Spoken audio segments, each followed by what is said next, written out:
Hi everyone, this is Dr. Derek Kwong.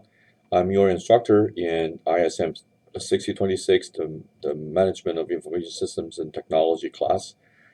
In this short welcoming video, I just like to give you an overview of the course to let you know what to expect so that everyone will get a good start. So let's get going. So I'm sure that some of you may be asking some questions when you see this course. First of all, is information technology really that important to business that that actually require you as an MBA candidate to take a course on information systems, especially since you're probably not a tech person. You will think that even if technology is important, wouldn't that be the responsibility of the IT department? And then finally, what is the course about? When you're taking an information systems class, what is the course about? Well, I will try to address all these questions throughout the course. I don't think I can give you a comprehensive answer to each right now, but I will specifically address the first question in session one.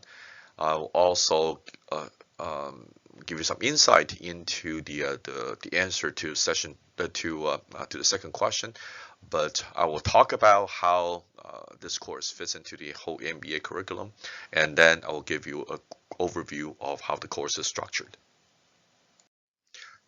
One of the best things to do to understand how this course fits into the curriculum is to look at what you learned in this course versus the value of the MBA curriculum that provides to you. So why are you taking why are you getting the MBA degree? Why are you getting the MBA degree from FAU? Well, there are several things, especially when you take courses. There are several things that you should be looking for to gain. So one is subject area expertise. So if you take a marketing class, if you take a finance class, if you take accounting class, then you get trained very well in that particular subject area. Another thing is the critical thinking and problem solving skills. Those are probably harder to get in the classroom setting. Uh, when we talk about specific knowledge or specific subjects, but you always have to keep in mind that you are not just picking up information. You are here to really learn how to apply the knowledge that you gain here, to the real world situation, to the world setting, so that you can really solve problems. And then finally, uh, you should always look for picking up some useful business tools. So, for instance, financial models, the ability to read financial reports, and so on. So, there are specific business tools that you should always be you should be mindful for when you take a course. So what are you going to get from this class? So of course, you're going to get IT concepts and definitions. You're going to understand how to use information technology for business, how to gain advantage, and how to manage the risks. But in order to build up the critical thinking and problem solving skills, this class focuses on case studies, applications for real companies, and current business events. We're not going to be dwelling only on the concepts and definitions and theories and all that. I want you to be able to apply anything that you learn, anything that you read from this class, and to some real world situations. So in this class, there's no textbook. All of the readings are assigned from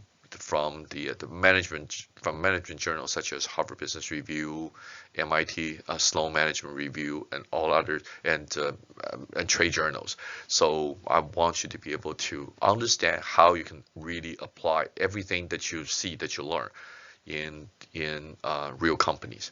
So finally, one of the most important requirements for this class is a business case writing. So from there, you should be able to. So the business case is a very important tool in business. I'm sure that some of you have written business cases before. This when you try to propose something, when you have a project that you want to get approved, a business case is the best one of the best avenues that you can use. And I want you to be able to develop the skills for writing a business case using an information system as an example.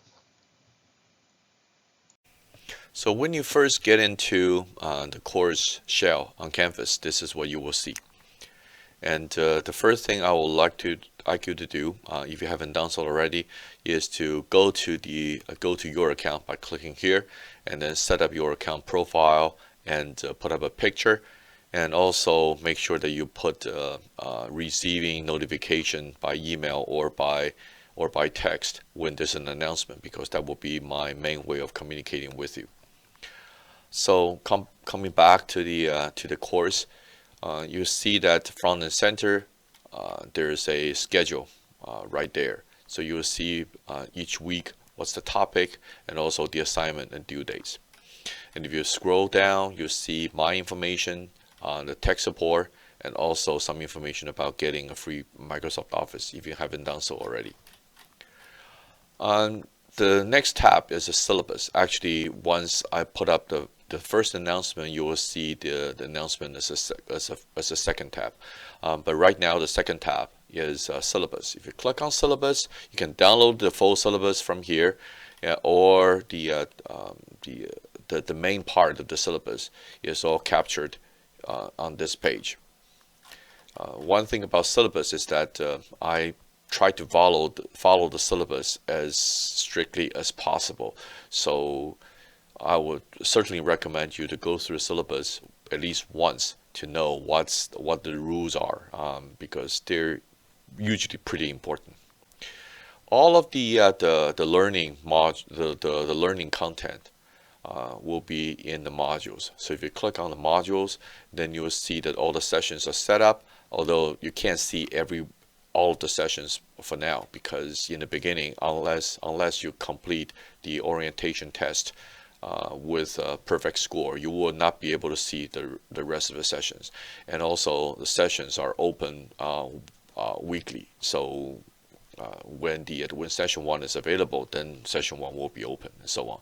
So if you click on session 0, so that will be the content for these few days.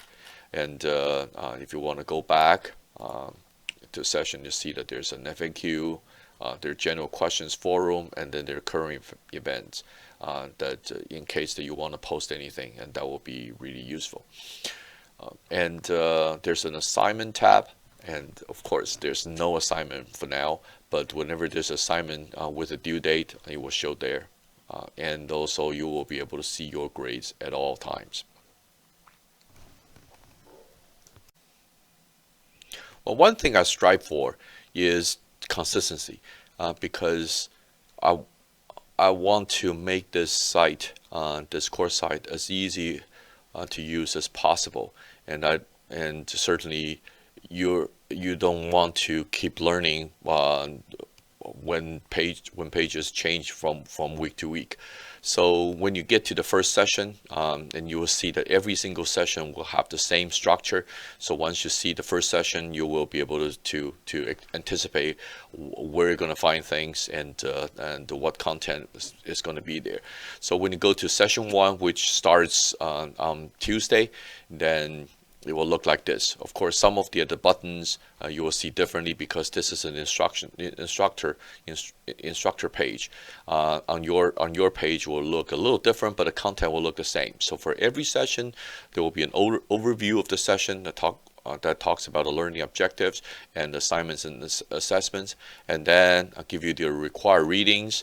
The lectures are here, and then when there are assignments. There's always a discussion assignment, and then there's a case assignment. So by the time that you reach session 1, when you see all this content, then when you go to session 2, 3, and beyond, you should have the same expectation. You know exactly what all the session pages will look like. Well, that's it, folks.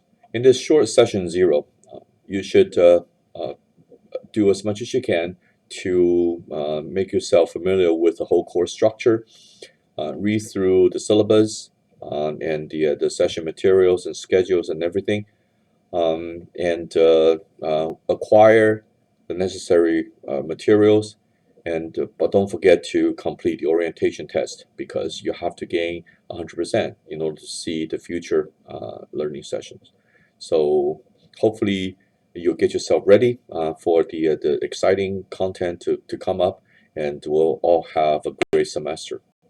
Good luck.